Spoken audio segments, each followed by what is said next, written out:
"I can no longer call him my son." 3 words a father almost said. What he actually wrote was worse. 24 years earlier, that same father's wife had cut her own child's arm open with a blade, on purpose, with her own hand guiding the physicians, to keep him alive. Same boy. 2 different endings inside one family. Her name is Abigail Adams, not the Remember the Ladies version you learned in school. The one who gambled her children's lives to save them, alone, without asking permission from anyone. Stay to the end.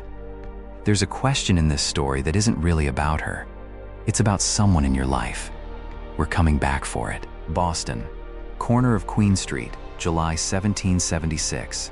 5 months ago, British warships filled that harbor you can still see from the doorstep. Now the windows near the wharf are still boarded. The city hasn't finished exhaling. Inside a rented house near the center of town, a different kind of danger is starting. The ban on inoculation just lifted. Families are locking themselves inside sealed rooms across the city, trading one fear for another, on purpose. 200 miles south, in Philadelphia, Abigail's husband is in a room helping finalize a document that will call a king a tyrant. He doesn't know what she's about to do. She hasn't told him, on purpose. Here's what almost no one connects. While John Adams was helping write the idea that a people could free themselves without asking permission, his wife was already living it. Inside her own house, deciding her children's fate without asking his. 2 declarations of independence happened that summer. One went into a document. One went into a bloodstream. She takes all 4 children to the physician.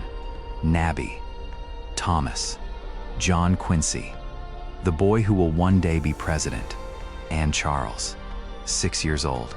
A lancet, a 1/4-inch cut, infected thread pressed into the wound. Then the waiting, to see whose body takes the disease and whose body fights it. The other 3 sicken fast and start healing faster. Charles doesn't. The first cut fails. They cut him again. Still nothing. A 3rd time, before it finally holds. Of all 4 children in that sealed house, red flag hanging over the door, Charles is the one whose own body resists being saved the hardest. Hold that. She doesn't hand him off to the physician and wait outside. She stays inside the contagion house with him until the 3rd cut takes. Only after every child is already inoculated does she write to John. Not before, when he might have said no. She admits to many disagreeable sensations at the thoughts of it. Her word for a disease that could still kill the very people it was meant to protect. Her answer wasn't to wait for his permission.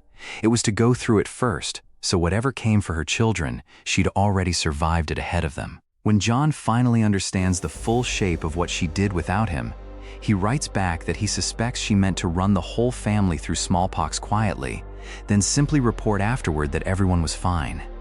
He guessed correctly. After the fact. By the time his letter arrived, it was already over. 7 weeks later, every one of them comes home immune.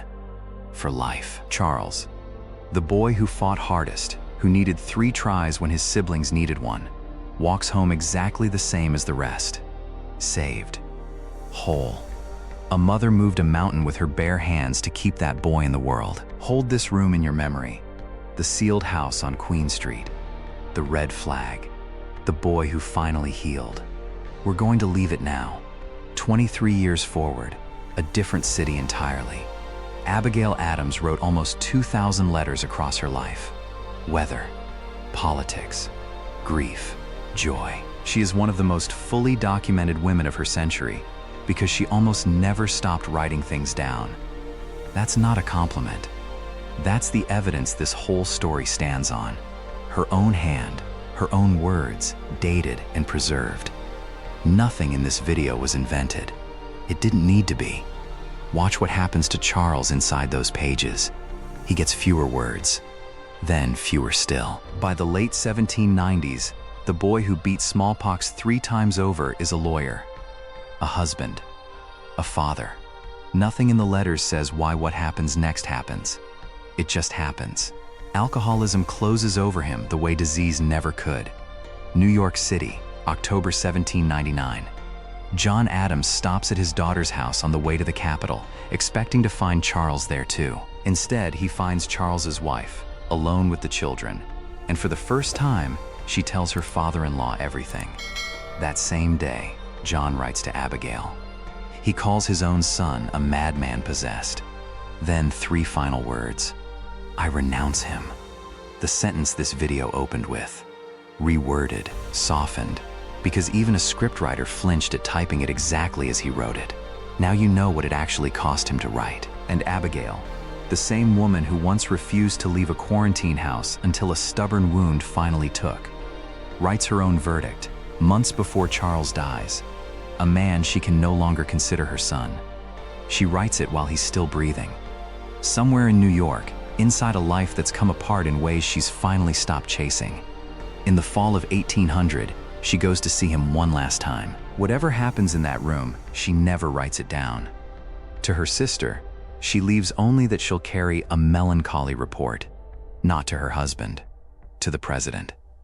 As if news about her own son had become a piece of state business, filed and forwarded, because feeling it all the way through was no longer something she could afford. November 30th, 1800. Charles Adams dies. He is 30 years old. His brother asks that silence reign forever over his tomb. Silence. That word keeps circling this boy, from everyone who loved him. A woman who documented 60 years of her own life left this, of everything, in fragments. So walk back with me, one more time, to Queen Street, to the sealed house, to the cut that wouldn't take, and the mother who refused to leave until it finally did. She fought a killing disease with her own hands to keep that boy in the world. 24 years later, a slower ruin came for him, and this time, she stepped back before it finished. She never wrote down whether that was failure, or just the truth that she'd already spent everything she had on him once, and had nothing left for a second time. Here's the question, not about her, about you. Witness, is there someone you fought that hard for once, and eventually had to let go of anyway? Not because you loved them less, because you'd already given everything the first time. Don't answer that in the comments if it's too much. Just answer it for yourself, tonight. But if a name did come up, send them this video. Let it say what you can't. If this room stayed with you, the next one will too. John Adams, 77 years old, 1 letter, and 11 words about a wife he couldn't stop grieving. Different family, same silence. Witness.